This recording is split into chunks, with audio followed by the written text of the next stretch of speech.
تو یہ بہت وسیع مفہوم کا حامل ہے کہ یفسح اللہ لکم، اللہ تمہارے لیے کشادگی پیدا کر دے گا. اور اسی طرح بسا اوقات ضرورت کے تحت کبھی کسی کو مجلس میں ایک جگہ سے اٹھنے کے لیے کہا جا سکتا ہے، یعنی جگہ بنانے ہی کی خاطر یا کسی اور انتظامی ضرورت کی خاطر یہ کہا جا سکتا ہے کہ آپ اپنی جگہ سے اٹھ کر یا راستے سے اٹھ کر یا پیچھے سے اٹھ کر آگے آ جائیں. تو ایسے میں بھی بات سن لینی چاہیے، سنی انسنی نہیں کرنی چاہیے.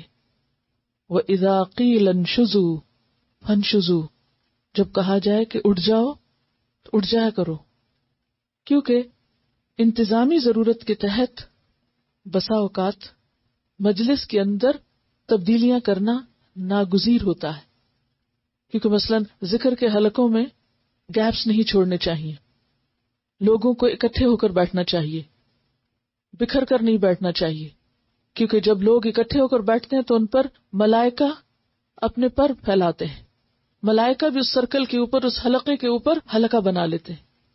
تو جو لوگ اس حلقے سے پیچھے رہ جاتے ہیں وہ پھر پیچھے ہی رہ جاتے ہیں. لہٰذا بہت ضروری ہوتا ہے کہ خاص طور پر ایسی مجلسوں میں جہاں پر لوگ اللہ کے ذکر کے لیے بیٹھے ہوں وہاں ایک دوسرے سے قریب ہو کر بیٹھیں.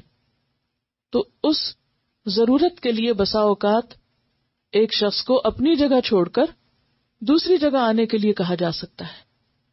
تو ایسے میں اگر سننے والے بات سن کر نہ دیں تو مجلس کے اندر خوشگواری یا مجلس کا مقصد کہاں سے پورا ہو سکتا ہے. وَإِذَا قِيلَ انشُزُوا فَانشُزُوا، جب کہا جائے کہ اٹھو تو اٹھ جاؤ. ایسی باتوں کو عزت کا سوال نہ بناؤ، ایسی باتوں کو اپنے آرام یا اپنے وقار کے خلاف مت سمجھو. اگر کوئی شخص اٹھنے کے موقع پہ اٹھتا نہیں تو یہ کس بات کا اظہار ہے؟ یعنی جہاں کسی کو اٹھنا چاہیے وہاں وہ اٹھتا ہی نہیں، تو اس سے کیا ظاہر ہوتا ہے؟ ایروگنس، خود پسندی، نافرمانی، کسی کی پرواہی نہیں، انا پرستی، تنگ دلی، لاپرواہی، کسی کا خیال ہی نہ کرنا کہ کوئی کیا کہہ رہا ہے، اختلاف رائے کا ثبوت دینا کہ ہماری مرضی، ہم جو چاہیں کریں. اور یہ ساری چیزیں مل کر ایک شخص کی شعوری پستی کو ظاہر کرتے ہیں. کچھ لوگ بہت باشعور ہوتے ہیں، بہت الرٹ ہوتے ہیں جب کسی مجلس میں ہوں، ان کی توجہ مقصد پہ ہوتی ہے کہ ہم یہاں آئے کیوں ہیں، اور ان کا شعور جاگ رہا ہوتا ہے.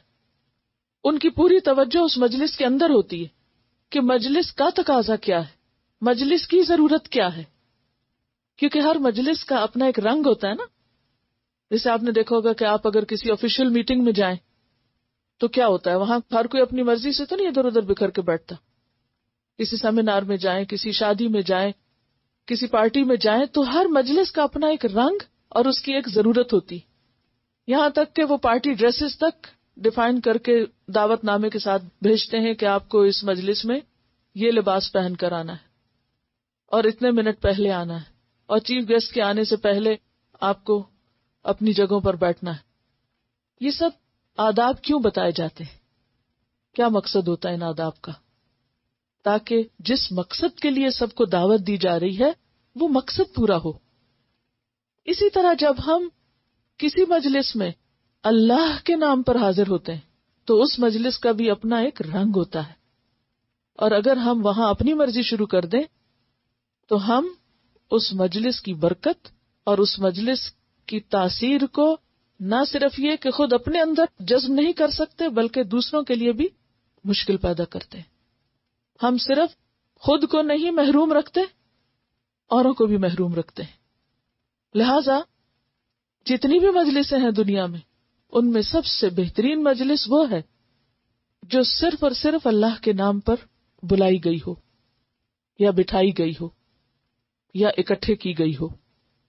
اور ایسے میں اس کے آداب جاننا اور ان کی پابندی کرنا یہ بھی انتہائی ضروری ہے. اس بارے میں ایک حدیث ہے کہ ان رسول اللہ صلی اللہ علیہ وسلم بینما هو جالس فی المسجد والناس معه، کہ رسول اللہ صلی اللہ علیہ وسلم مسجد میں بیٹھے تھے اور لوگ آپ کے آس پاس بیٹھے تھے. ایسی مجلس کس لیے ہوگی؟ مسجد میں کوئی مجلس کس لیے قائم کی جاتی ہے؟ تعلیم کے لیے، اللہ کے ذکر کے لیے. اللہ کا گھر ہے تو وہاں اللہ ہی کے نام پر مجلس ہوگی. اذ اقبل ثلاثۃ نفر، تو اس موقع پر 3 لوگ مسجد میں آئے. فاقبل اثنان الى رسول اللہ صلی اللہ علیہ وسلم وذهب واحد، 2 تو رسول اللہ صلی اللہ علیہ وسلم کے پاس آ گئے اور ایک جو تھا وہ واپس چلا گیا. قال فوقفا على رسول اللہ، تو وہ دونوں نبی صلی اللہ علیہ وسلم کے پاس کھڑے رہے. وقفہ کا کیا معنی ہوتا ہے؟ کھڑے ہونا.